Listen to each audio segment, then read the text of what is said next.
juros sobre capital próprio são uma forma de remuneração dos sócios Uhum, diferente do típico dividendo.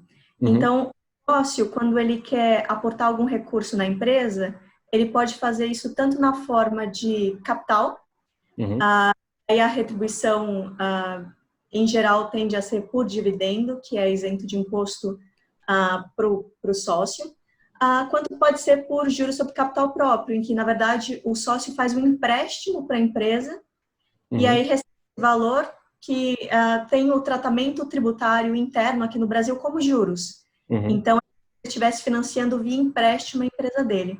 E acaba sendo um instituto interessante em comparação com o dividendo, porque, embora sejam juros tributáveis, inclusive na empresa, 15% de imposto na fonte, Uhum. eles acabam gerando para a empresa no lucro real uma dedução interessante, porque eles reduzem o lucro contábil, que é aquele lucro que fica sujeito a IRPJ e CSL a até 34%.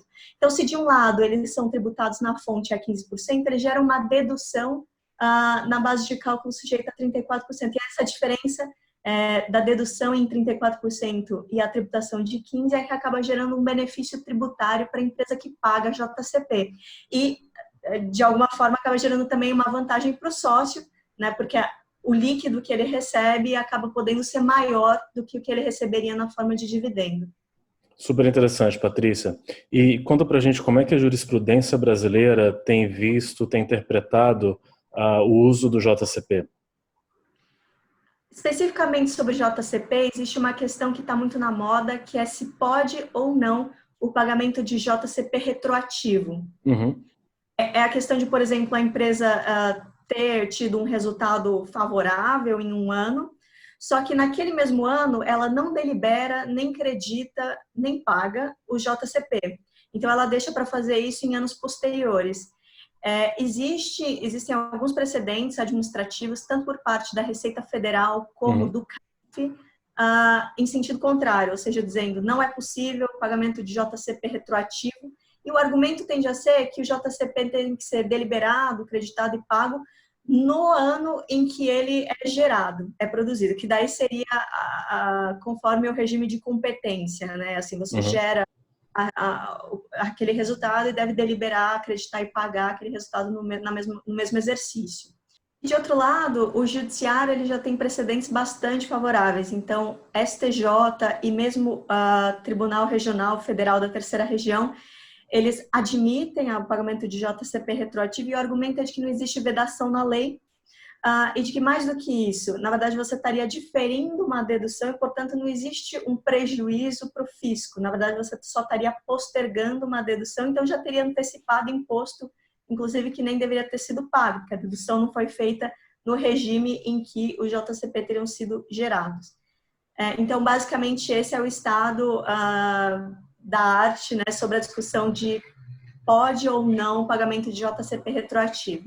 Perfeito. Então, em resumo, na esfera administrativa, o entendimento predominante é que não pode ter JCP retroativo, mas na esfera judicial, o entendimento predominante tem sido positivo, favorável à utilização do JCP retroativo. Perfeito, Perfeito. Patrícia. Patrícia, mais uma pergunta aqui. Eu queria que você falasse para a gente quais as principais cautelas que as empresas e os advogados tributaristas devem ter quando eles estão pensando em implementar algum tipo de planejamento tributário baseado em JCP.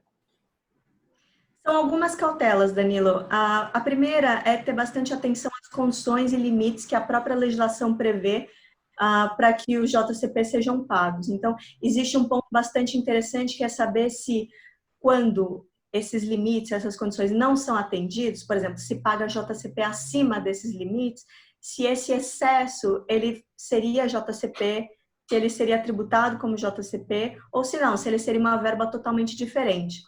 A Receita Federal já se antecipou e, recentemente, em 2019, ela editou uma posição vinculante sobre isso, dizendo que esse excesso, ou seja, os JCP pagos acima dos limites previstos em lei, não seriam JCP, então teriam uma outra natureza e, portanto, eles não ficariam sujeitos a 15% de imposto de renda na fonte, mas sim alíquotas progressivas de até 27,5%.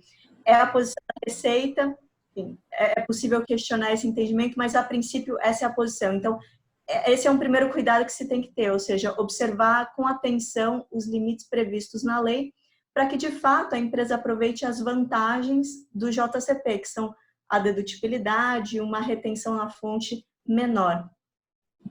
Perfeito. Bom, essa foi Patrícia Martinuso, do escritório Lacaz Martins Advogados. Patrícia, muito obrigado pela sua participação e tenha um bom dia, tá? Obrigada.